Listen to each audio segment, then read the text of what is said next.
اللهم صل على سيدنا محمد يا رب صل وسلم دائما أبدا على حبيبي. گرمی ماشاءاللہ پڑنا شروع ہو گئی, ایسا ہی ہے نا. رمضان اور گرمی ایسا لگ رہا ہے کہ اللہ میاں نے گرمی لا کے بتا دیا کہ اس دفعہ رمضان تمہیں کیا دے گا, ٹینشن دے گا. حضرت جابر بن عبداللہ تھے یا معاذ بن جبل, غالباً جابر بن عبداللہ رضی اللہ عنہ. ان کی جب موت کا وقت آئی, یہ واقعہ میں کیوں سنا رہا ہوں, ایک اہم بات سمجھانے کے لیے. ان کی جب موت کا وقت آیا نا تو وہ رونے لگے. لوگ سمجھے کہ شاید موت سے ڈر گئے ہیں. پوچھا کہ آپ کیوں رو رہے ہیں؟ کہنے لگے میں خدا کی قسم موت کے ڈر سے نہیں رو رہا. مجھے رونا اس بات پہ آ رہا ہے کہ میں اللہ کو خوش کرنے کے لیے, اللہ کو راضی کرنے کے لیے گرمیوں میں روزے رکھا کرتا تھا. شدید پیاس برداشت کرتا تھا. کس کے لیے؟ اللہ کے لیے. شدید بھوک برداشت کرتا تھا. یہ لذت مجھ سے ہمیشہ کے لیے چھوٹ رہی ہے, کیونکہ آگے تو جنت ہے.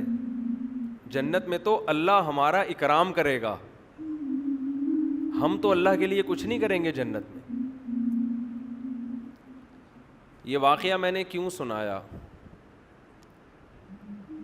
دیکھو, جب کوئی کام کرنا ہی ہوتا ہے تو اس کو پینلٹی سمجھنے کے بجائے, جرمانہ سمجھنے کے بجائے اس کام کو انجوائے کرنا شروع کر دو.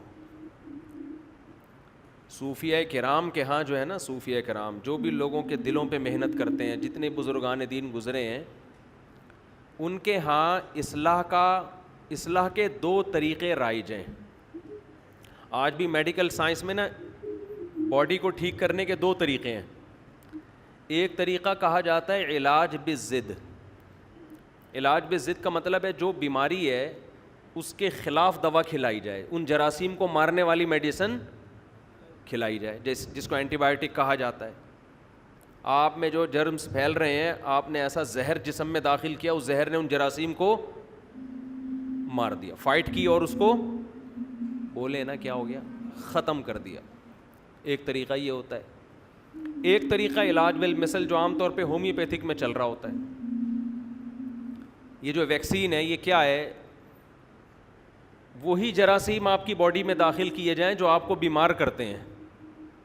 اس کا فائدہ کیا ہوتا ہے کہ جب وہ مردہ جراثیم آپ کی باڈی میں داخل کیے جاتے ہیں تو آپ کی باڈی کے جراثیم اس سے لڑنے کے لیے تیار ہو جاتے ہیں. ان کو کیا پتا کہ یہ زندہ ہیں کہ مردہ ہیں. مردہ نہیں بھی ہوتے تو بڑے ادھموئے ہوئے ہوتے ہیں نا. جیسے آپ نے اپنے بیٹے کی فائٹ کرائی کسی کمزور سے, محلے کے کمزور لڑکے کے ساتھ, بچہ جیت گیا, آہستہ آہستہ اس میں کانفیڈنس پیدا ہونا شروع ہوا. پہلی دفعہ ہی لڑائی ایسے طاقتور سے کرا دی اور اس نے کوٹ دیا پکڑ کے, بچہ زندگی بھر کسی سے لڑنے کے قابل بولو نہیں رہے گا نا. شروع میں کمزوروں سے لڑائی کروائی جائے, پھر آہستہ آہستہ وہ بڑے بڑوں سے لڑنے کے قابل ہو جاتا ہے. تو علاج کا ایک طریقہ باڈی میں یہ ہوتا ہے جس کو علاج بالمثل کہا جاتا ہے, کہ آپ نے جو وہی جراثیم داخل کر دی, جیسے ویکسین ہے نا کووڈ کی, کورونا کی ویکسین, تو آپ کی باڈی ان جراثیم سے لڑ کے اور آپ کا سسٹم اتنا مضبوط ہو جاتا ہے کہ اب اگر کسی جرمز نے یا وائرس نے حملہ کیا تو آپ کی باڈی خود اس سے حملہ کر لیتی ہے. تو وہی چیز داخل کی جا رہی ہے باڈی میں. کیا خیال ہے بھائی؟ تو اہل اللہ جب علاج کرتے ہیں نا دلوں کا, کہ آپ سے گناہ چھوٹ جائیں, آپ کے دل میں آپ شریعت کے فرائض و واجبات پورے کرنا شروع کر دیں, تو اس کا ایک طریقہ یہ ہوتا ہے کہ آپ کے دل میں اللہ کا خوف پیدا کیا جائے, جہنم سے ڈرایا جائے, آگ سے ڈرایا جائے, بتایا جائے کہ اس پر کیا کیا سزائیں ہیں. اس سے یہ ہوتا ہے کہ جب آپ گناہ کے قریب جاتے ہیں آپ کانپنے لگتے ہیں, خوف طاری ہو جاتا ہے آپ کے اوپر. جب آپ رمضان کا روزہ چھوڑنے لگیں گے آپ پر خوف طاری ہو جائے گا. اس سے آپ گناہ سے بچ تو جائیں گے, شریعت کے حکم کو پورا تو کر لیں گے, لیکن حکم پورا کرنے میں مزہ بولیں نہیں آئے گا. خوف کی وجہ سے بھی انسان کام کر لیتا ہے, لیکن کام میں جان پیدا نہیں ہوتی. کچھ طلباء وہ ہوتے ہیں جو ایگزام کی تیاری کے لیے پڑھتے ہیں, انہیں پڑھنے کا شوق بالکل بھی نہیں ہوتا. ڈر ہوتا ہے کہ کل فیل ہو جائیں گے, ابا سے مار پڑے گی, یہ ہو جائے گا وہ ہو جائے گا. وہ بھی پڑھ لیتے ہیں, لیکن جب وہ کتاب سامنے رکھ کے بیٹھتے ہیں تو انہیں خوشی نہیں ہوتی, بلکہ ان کو تکلیف کہ کب اس عمل سے ہماری جان چھوٹے گی. سمجھتے ہو؟ یہ لوگ زیادہ ترقی نہیں کر پاتے, یہ دھکے دے دے کے چلتے رہیں گے, ایک دن بیزار ہو کے بھاگ جائیں گے. اور ایک طریقہ یہ ہوتا ہے کہ آپ جو کام کر رہے ہیں, جو ذمہ داری آپ کو دی گئی, اس میں آپ کی دلچسپی پیدا ہو جائے, وہ کام آپ کے لیے مزیدار ہو جائے. گناہ کبھی اللہ کے خوف سے انسان چھوڑتا ہے, کبھی اللہ کی محبت میں چھوڑتا ہے. محبت میں جب کام کیا جاتا ہے تو وہ کام مزیدار ہو جاتا ہے, اس میں دل لگتا ہے انسان کا. حضرت جابر بن عبداللہ جو رو رہے ہیں موت کے وقت کہ میں جو گرمیوں میں شدید پیاس برداشت کیا کرتا تھا وہ لذت آج مجھ سے چھوٹ رہی ہے. بتاؤ شدید پیاس لذت کی چیز ہے یا ٹینشن کی چیز ہے؟ ٹینشن کی چیز ہے. لیکن اس ٹینشن کے چھوٹنے پر جابر بن عبداللہ رضی اللہ عنہ کو اس ٹینشن کے چھوٹنے پر ان کو ٹینشن ہو رہی ہے. کیوں؟ جس کے لیے ٹینشن برداشت کر رہے ہیں اس ذات سے محبت ہے. انسان کو جب کسی سے محبت ہوتی ہے تو اس کی نظر میں محبوب کو خوش کرنا دنیا کی سب سے بڑی لذت بن جاتی ہے. تو رمضان کے روزے آپ پہ فرض ہیں, وہ رکھنے ہیں, چاہو ٹینشن سے رکھ لو, چاہو اللہ کی محبت میں رکھ لو. میں پشاور میں تھا, ہمارے ایک دوست پٹھان تھے, بوڑھے. بعض دفعہ لوگ اتنے اخلاص سے بات کہتے ہیں کہ وہ 2-3 گھنٹوں کی تقریر ایک طرف اور 2 جملے ایک طرف, ان 2 جملوں سے ایسی موٹیویشن ملتی ہے کہ 1-2 گھنٹوں کی تقریروں سے وہ موٹیویشن نہیں ملتی. آپ کو بتائیں, ہم جب کسی محفل میں ہوں اور شادیوں کی بات نہ ہو تو ایسا ہوتا ہے نہیں. اب تک کی رپورٹ کے مطابق اس طرح کبھی میری معلومات کی حد تک ایسا ہوا نہیں. تو وہاں بھی یہی بات موضوع, میں خود نہیں چھیڑ رہا ہوتا تو دوسرے چھیڑ دیتے ہیں. تو پشاور میں ہماری دعوت تھی, وہ بوڑھے پٹھان تھے, بڑا انہوں نے ہمارا اکرام کیا, تھے بھی بڑے مالدار. تو ویسے ہی کسی نے موضوع چھیڑ دیا دوسری شادی کا. تو ہم نے بھی ان بوڑھے جو پٹھان تھے نا, بزرگ ٹائپ کے, ان سے ہم نے کہا کہ چھیڑنے کے لیے کہ آپ بھی کر لیں, اللہ نے آپ کو اتنا مال دیا ہے, اور تھے بھی بوڑھے ہو کے بھی بڑے فٹ فاٹ تھے وہ. تو کسی نے کہہ دیا کہ بھائی اللہ نے اس کام میں بڑی لذت رکھی ہے شادیوں میں, ایسی بات چل پڑی نا. کسی نے کہا کہ نہیں جی لذت جو ہے وہ بکرا کھانے میں, کسی نے کہا جو مرغے پھوڑنے میں, ہر آدمی کے اپنے مزے ہیں. کسی نے کہا کہ جی انڈیا پاکستان کا میچ دیکھنے میں. وہ بزرگ نے بڑی زبردست بات کی, مجھے کہنے لگے مولوی صاحب لذت اللہ نے صرف 2 چیزوں میں رکھی ہے. لذت اللہ نے صرف بولو 2 چیزوں, ایک اپنی راہ میں لڑنے میں, اور ایک روزہ افطار کرنے میں.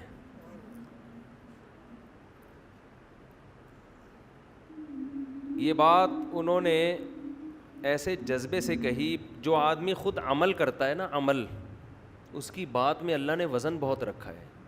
شو مارنے کے لیے تو کوئی بھی کچھ بھی کہہ دے, گورنمنٹ کی طرف سے کوئی پابندی نہیں. آج کل بڑے بڑے موٹیویشنل اسپیکر پڑے ہوئے ہیں, ایسی ایسی تقریریں کر رہے ہوں گے, آپ کو لگے گا ان سے زیادہ نیک آج تک اس کائنات میں پیدا ہوا ہی نہیں.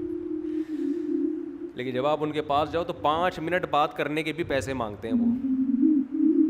ان سے بولو نا کوئی نصیحت کر لو, کہہ رہے 50 روپے یہاں رکھ, پھر نصیحت کروں گا میں تجھے. مکمل پروفیشنل بن چکے ہیں, پیسہ, بزنس, خیر خواہی کا جذبہ ہے. اچھے بھی ہیں, اچھے لوگ بھی ہیں. تو اس نے جو دل سے یہ بات کہی نا, اس بات کو کہے ہوئے میرا خیال ہے 7-8 مہینے ہو گئے. اتنا مزہ آیا اس کے منہ سے یہ 2 جملے سننے میں, اتنا مزہ آیا کہ جب میں یہ بیان کرتا ہوں نا, تو بیان کرتے ہوئے مجھے اپنے جذبات پہ کنٹرول نہیں ہوتا. سوچیں اس نے کتنے اخلاص سے یہ جملہ کہا ہوگا. اس کی ساری عمر لڑائی میں گزری ہے, ساری عمر. اس نے کہا مزہ اللہ نے کس میں رکھا ہے؟ صرف 2 چیزوں میں. ایک خدا کی راہ میں لڑنے میں, دوسرا روزہ افطار کرنے میں. آپ کہہ سکتے ہو کہ روزہ افطار کرنے میں جو لذت ہے وہ کھانے پینے کی لذت ہوگی. میرے بھائی, کھانے پینے کی لذت ہر بھوکے کو حاصل ہوتی ہے. کھانے پینے کی لذت ہر بھوکے کو, بولو, یہ تو انگریز کو بھی ہوتی ہے. بھوک کے بعد اس کو کھانا ملے گا, اس کو بھی بڑا مزہ آئے گا.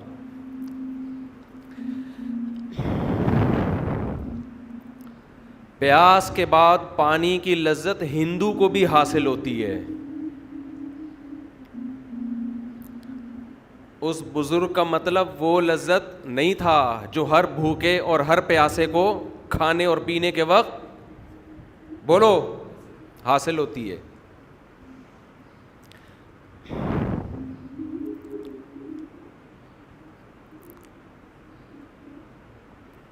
یہ جو روزے دار کو افطاری کے وقت لذت حاصل ہوتی ہے, یہ وہ لذت ہے جس لذت کے حاصل کرنے کے لیے دل میں اللہ کی محبت کا ہونا, بولو, ضروری ہے.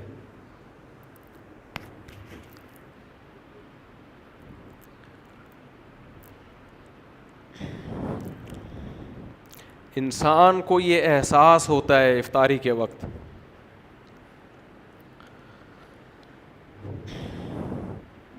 ذرا تھوڑا سا ٹھنڈا پانی دے دیں. جب سے یہ 3 شادیاں ہوئی ہیں نا, مجھے بات بات پہ رونا آتا ہے. آج جتنی انسان کی شادیوں کی تعداد بڑھتی ہے نا, اس کو بات بات پہ رونا آنا شروع ہو جاتا ہے. 4 کے بعد تو ہر بات پہ روتا ہے وہ. ایک کسی نے کہی, میں نے سنا کہ وہ ایک آدمی کی 40 سال عمر ہو گئی, اب تک شادی نہیں ہوئی. کسی نے کہا کیوں نہیں ہوئی؟ کہہ رہے ہیں اس کو کسی بزرگ کی دعا لگی ہے. وہ دعا کیا لگی ہے؟ کسی بزرگ کی اس نے خدمت کی تھی, انہوں نے دعا دی تھی اللہ کرے تو ہمیشہ خوش رہے. اس کے بعد 40 سال ہو گئے. یہ موضوع ایسا جذباتی شروع ہو گیا, اس کو ہم نے بھی چینج کرنا ہے.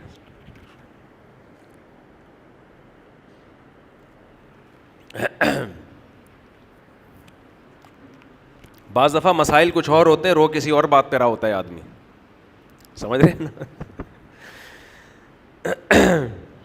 خیر کیا بات کر رہا تھا میں, تو میں عرض کر رہا تھا کہ جو افطاری کے وقت لذت ہے نا, لذت, یہ بھوک اور پیاس ختم کرنے کی لذت نہیں ہوتی, یہ اس بات کی لذت ہوتی ہے کہ آج ساری دنیا پیدا کرنے والے کو بھول چکی ہے.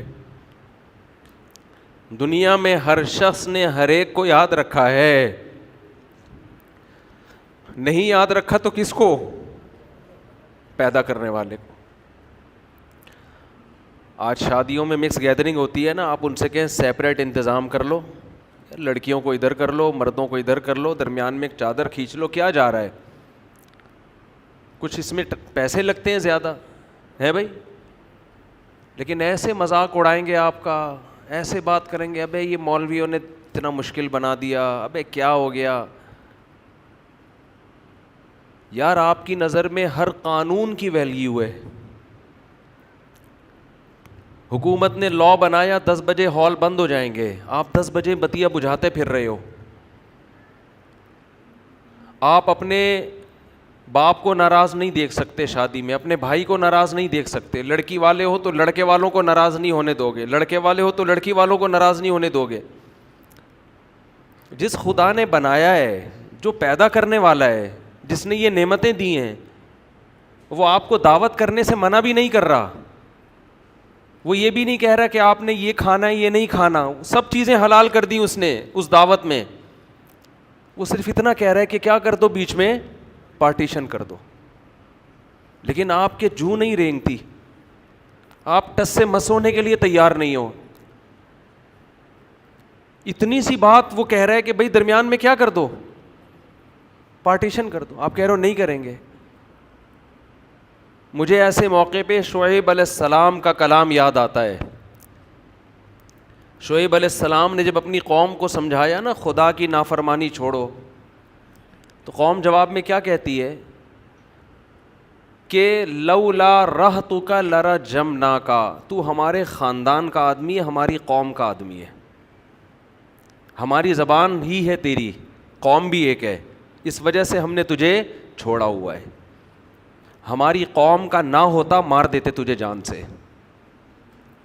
شعیب علیہ السلام نے کیا کہا, ارہتی اعز علیکم من اللہ, اے میری قوم میں تمہیں خدا سے ڈرا رہا ہوں, باتیں خدا کی کر رہا ہوں. تمہاری نظر میں قومی تعلق یہ خدا سے بھی بڑھ کر ہے. مجھے اگر تم نے چھوڑا ہوا ہے تو قوم کی وجہ سے چھوڑا ہوا ہے. وَاتَّخَذْتُمُوهُ وَرَاءَكُمْ ظِهْرِيًّا, اور خدا کو اٹھا کے تم نے پیٹھ کے پیچھے پھینک دیا ہے. ایسا نظر انداز کیا ہے گاڈ کو, اللہ کو, خدا کو, کہ پشت کے پیچھے اس کی کوئی ویلیو ہی نہیں ہے. میں تم کو بات کر رہا ہوں خدا خدا خدا خدا, آرڈر اللہ کا آرڈر. اللہ تمہاری ڈکشنری میں ہے ہی نہیں. مجھے چھوڑا ہوا ہے تو کیوں؟ قوم کی وجہ سے. اگر کہہ دیتے کہ اے شعیب ہم تو چونکہ نام خدا کا لیتا ہے اس لیے ہم تیری رعایت کر رہے ہیں, قوم بھی ہے لیکن ساتھ میں نام تو اللہ کا لے رہا ہے اس لیے ہم تجھے کچھ نہیں کہہ رہے, تو خوشی ہوتی مجھے. اس اللہ کا تمہاری ڈکشنری میں کوئی تذکرہ ہے ہی نہیں. آج شادی بیاہ میں دیکھ لینا, ہر جگہ یہی ہو رہا ہے. جہاں اللہ کی بات خواتین کو بتاؤ بھائی اسلام میں عورت کے لیے حیا پسندیدہ ہے. میں نے بیان کیا تھا نا کہ خواتین موٹر سائیکل پر مردوں کی طرح نہ بیٹھیں, تھوڑا سمٹ کے بیٹھیں. یہ ٹھیک ہے چادر کے الجھنے کا خطرہ ہوتا ہے بائکوں میں, تو سمٹ کے بیٹھیں. ابھی ایک برقع آ گیا کسی خاتون کا, بھائی سمٹ کے بیٹھیں, کپڑے کو لپیٹ کے بیٹھیں تاکہ, اور چین کور بھی لگائیں بائکوں میں تاکہ یہ نوبت نہ آئے. اتنا مذاق اڑایا. اسلام حیا کو پروموٹ کرتا ہے, حیا کو. حیا کس میں زیادہ ہے؟ دیکھنے میں کس میں حیا زیادہ نظر آ رہی ہے؟ مردوں کی طرح بیٹھنے میں, یہ خواتین عورتوں کی طرح بیٹھیں, حیا کس میں نظر آ رہی ہے؟ مگر حیا آج ڈکشنری سے, کیونکہ اللہ چاہتا ہے نا شرم اور حیا کس کا حکم ہے؟ اللہ کو. تو اس کو کوئی اس پہ جو نہیں رینگتی. مثالیں دی جاتی ہیں جو اونٹ میں صحابیات ایسے بیٹھا کرتی تھیں. اونٹ میں تو ایسے بیٹھنا ممکن نہیں تھا, دونوں پاؤں ایک طرف کر کے. آج بھی ہم نے علماء بزرگوں کو دیکھا ہے کہ وہ اپنی خواتین کو دونوں پاؤں ایک طرف کر کے بٹھاتے ہیں. اس میں حیا زیادہ ہے. لیکن افسوس ہمارے دیندار طبقہ بھی حیا کے معاملے میں آزاد, قرآن حیا کی تعریف کر رہا ہے کہ موسیٰ علیہ السلام کے پاس جب 2 لڑکیاں آئیں ان کو بلانے کے لیے، فجاءت احداہما تمشی علی استحیاء، قرآن کہہ رہا ہے ان میں ایک لڑکی آئی حیا کے ساتھ چلتی ہوئی، سینہ تان کے چلنا عورت کے لیے بیچ روڈ پہ چلنا، یہ ادا اللہ کو پسند بولو نہیں ہے. آپ عورت کی آزادی کے نام پہ بے حیائی پھیلا دو، آپ کی مرضی ہے. پیدا کرنے والا اس عمل سے خوش بولو نہیں ہوگا. آپ اپنی ڈکشنری سے اللہ کو نکال دو، پھر جو چاہے کرو. ایک صاحب مجھے ایک یورپ کے ایک کنٹری کے بارے میں بتانے لگے کہ وہاں آزادی بہت ہے، بہت آزادی ہے، ہر ایک کے حقوق ہیں، جو چاہے کرو، کتنے اچھے ہیں. میں نے کہا آپ کی اور میری نظر میں بہت اچھے ہیں، اللہ کی نظر میں بالکل بھی اچھے نہیں ہیں. کیونکہ ان آزادی کی وجہ سے انہوں نے جن گناہوں کو حلال قرار دے دیا ہے نا، ہومو سیکشولیٹی کو، زنا کو، لڑکیوں سے آپس میں تعلقات، ان چیزوں کی وجہ سے اللہ کی نظر میں وہ بالکل بھی اچھے نہیں ہیں. یہ تو وہ عمل ہے جس سے اللہ نے قوم لوط کو اٹھا کے پٹخ کے مار دیا.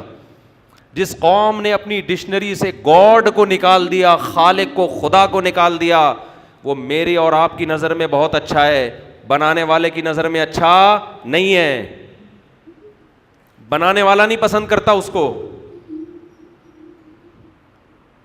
تو مت تعریفیں کیا کرو ایسی قوموں کی جنہوں نے خدا کو وراکم ظہریہ، اپنی پشت کے پیچھے پھینک دیا ہے.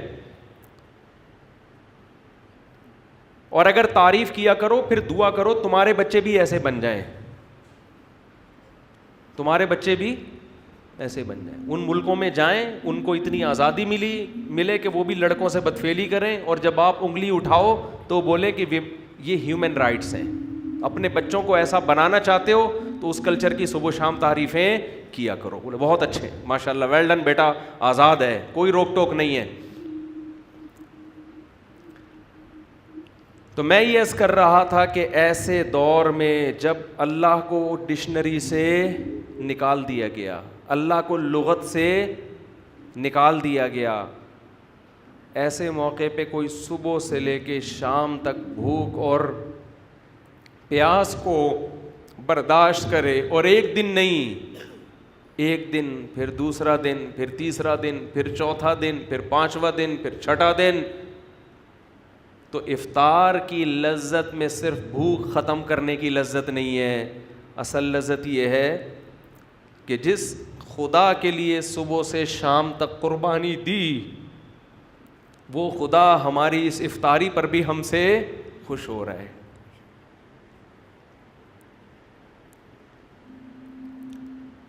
وہ ہمیں کھاتا دیکھ کے خوش ہو رہا ہے. تبھی تو ہمارے نبی صلی اللہ علیہ وسلم یہ دعا پڑھتے تھے، کیسی پیاری دعا، ذہب الظما، شدید پیاس کے بعد جب روزہ افطار ہو، فرماتے تھے نبی صلی اللہ علیہ وسلم کتنی لذتیں اللہ نے دے دی. ذہب الظما، فرماتے پیاس چلی گئی. شدید پیاس میں آپ پانی پیتے ہیں، کیسا سکون ملتا ہے.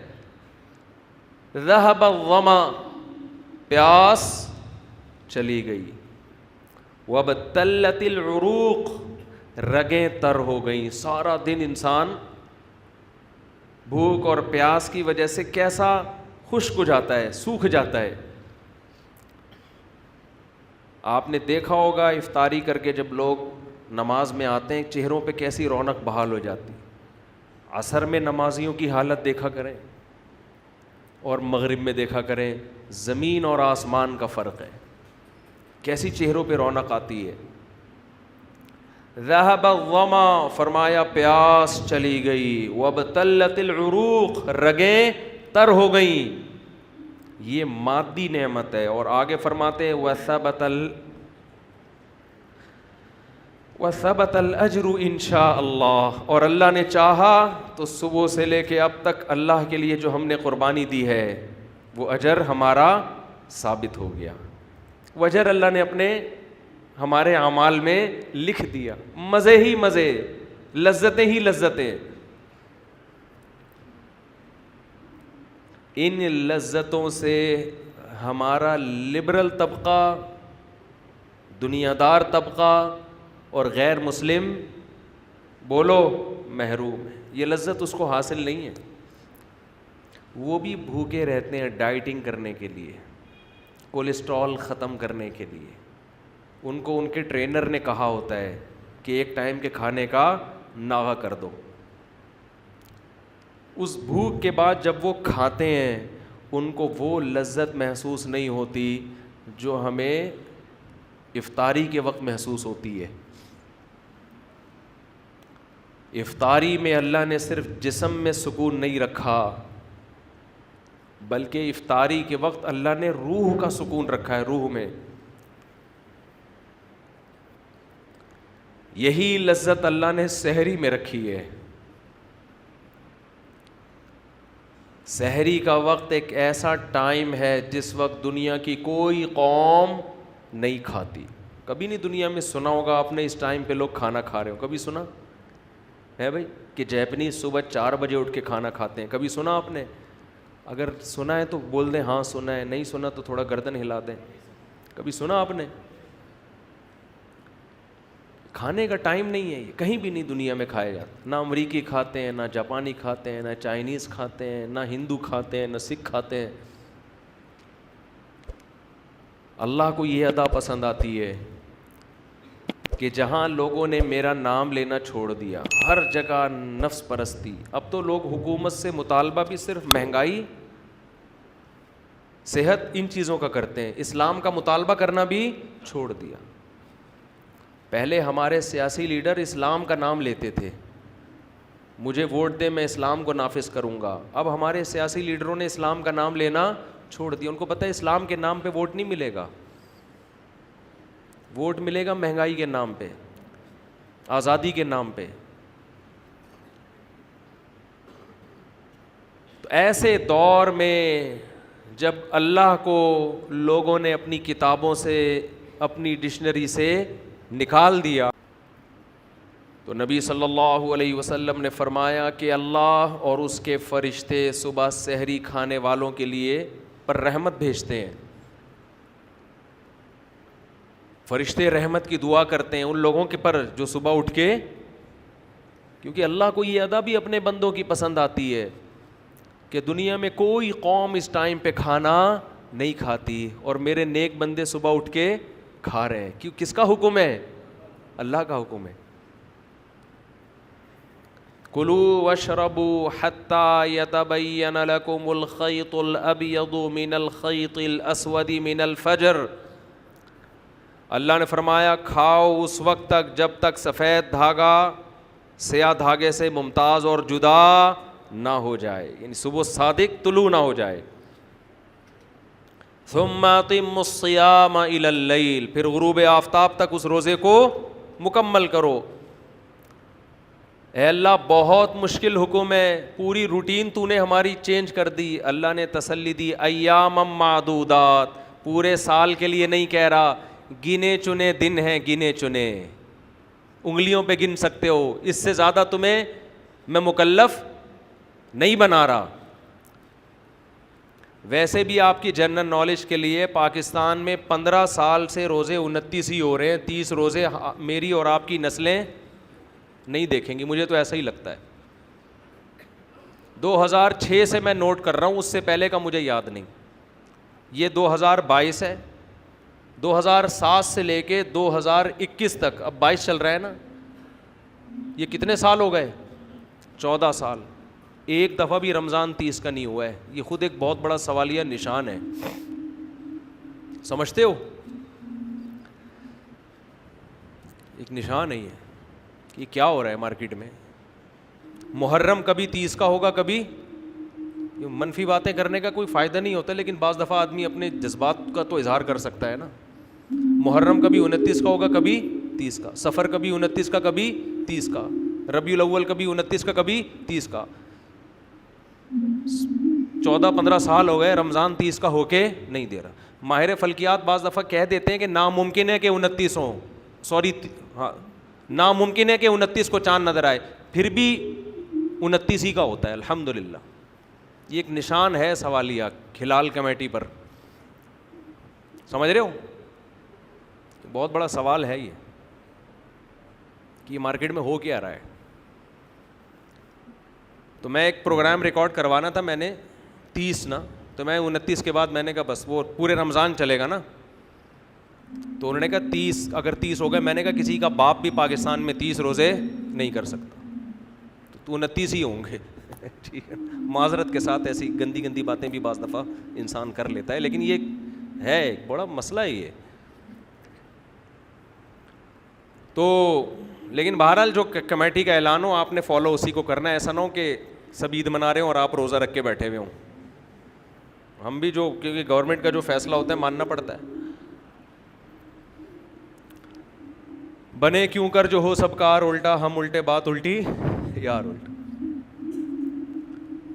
خیر کہاں اچھی اچھی باتیں چل رہی تھیں, پھر یہ بیچ میں کچھ باتیں غلط آ گئی. بس جلدی سے سمیٹ کے ختم کرتا ہوں, بس 2 منٹ میں ختم کرتا ہوں. رمضان کے حوالے سے بات تو رمضان کی چل رہی تھی نا. تو میرے بھائی روزہ رکھو پابندی کے ساتھ, اسے جرمانہ سمجھ کے مت رکھو, پینلٹی سمجھ کے مت رکھو. اللہ کی محبت پیدا کرو اپنے اندر, اللہ کی محبت میں بھوکا پیاسا رہنا سیکھو. اور میں تو کہتا ہوں نفلی روزے بھی رکھا کرو, کچھ نفلی بھی رکھا کرو. غنیمت ہے, فرض رکھ لیں بڑی بات ہے, لیکن نفلی کا بھی عادی بناؤ. اور یہ خوب سمجھ لو روزہ رکھنے سے کبھی آپ کی صحت خراب نہیں ہوگی.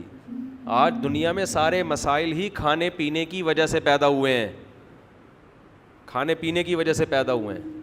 اور بہت زیادہ ڈاکٹروں کو بھی فری نہ کرایا کرو. ویسے تو ڈاکٹر بھی کہتے ہیں روزہ رکھنے سے صحت اچھی ہوتی ہے, لیکن بعض ڈاکٹر کہتے ہیں ایکچولی یہ ہوتا ہے, ایکچولی ٹھوپی ڈرامے چھوڑ دو. ہمیشہ سے صدیوں سے مسلمان روزے رکھتے آئے ہیں, فائدہ ہوگا نقصان نہیں ہوگا. سب سے بڑی بات یہ کہ آپ کی قوت ارادی مضبوط ہوگی. دیکھو انگریزوں میں ہر وقت کھانے کا دستور ہے, وہ پیٹ بھر کے تمیز سے نہیں کھاتے ہیں.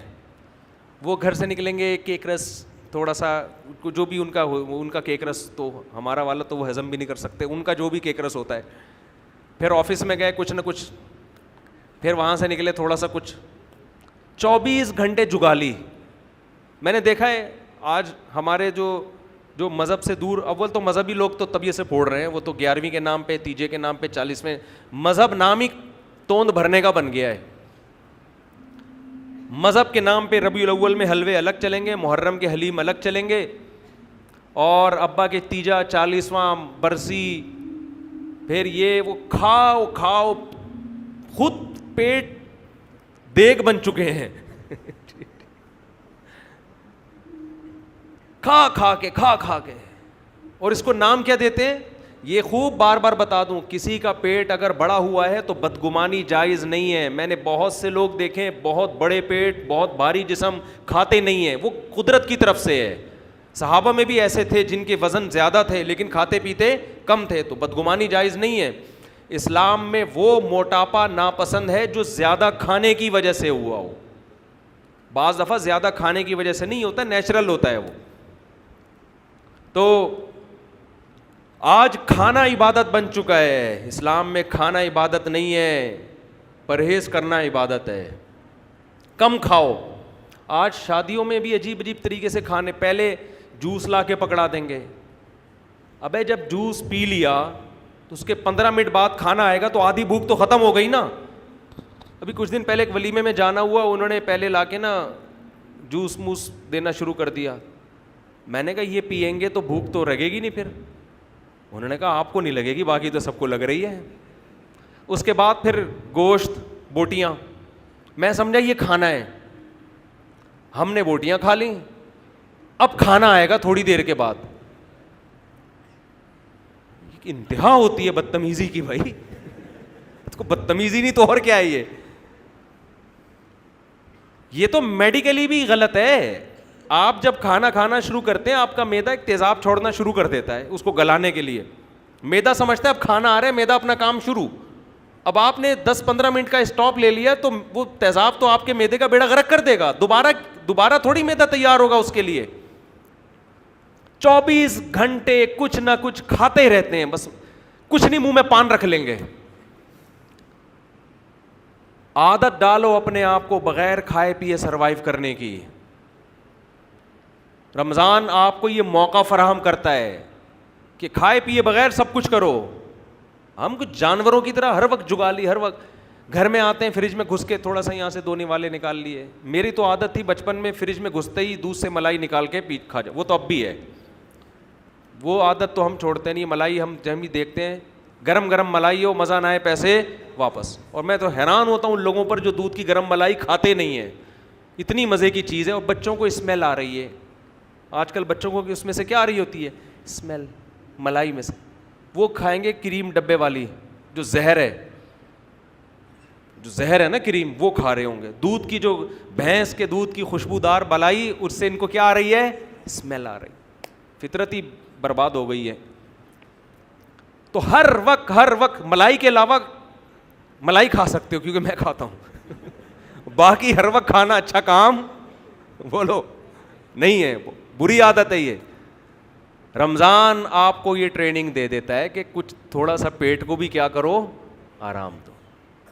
ایسے ہی صبح آفس جاؤ بغیر ناشتے کے, تو عادت ڈالو. لیکن مسئلہ ہمارے ساتھ یہ ہے کہ رمضان میں عادت پڑتی ہے, اس کے بعد جو پرہیز ٹوٹتا ہے نا ہمارا, ایسا پھر عید کے بعد سے پھوڑنا پھاڑنا, وہ معدے کی ایسی کی تیسی ہو جاتی. تو رمضان میں عادت ڈالیں. کچھ باتیں میں بھی انشاءاللہ بیان کے بعد بتاؤں گا, وقت چونکہ زیادہ ہو چکا ہے, گرمی بھی ہو رہی ہے, ٹائم بھی اوپر ہو گیا ہے. تو جو حضرات بیٹھنا چاہیں وہ بیٹھ سکتے ہیں. بیان کے بعد انشاءاللہ کچھ دیر مسائل کا بھی سیشن ہوگا, جو سوال پوچھنا چاہیں کچھ دیر اس پر بھی میں تھوڑی سی بات کروں گا.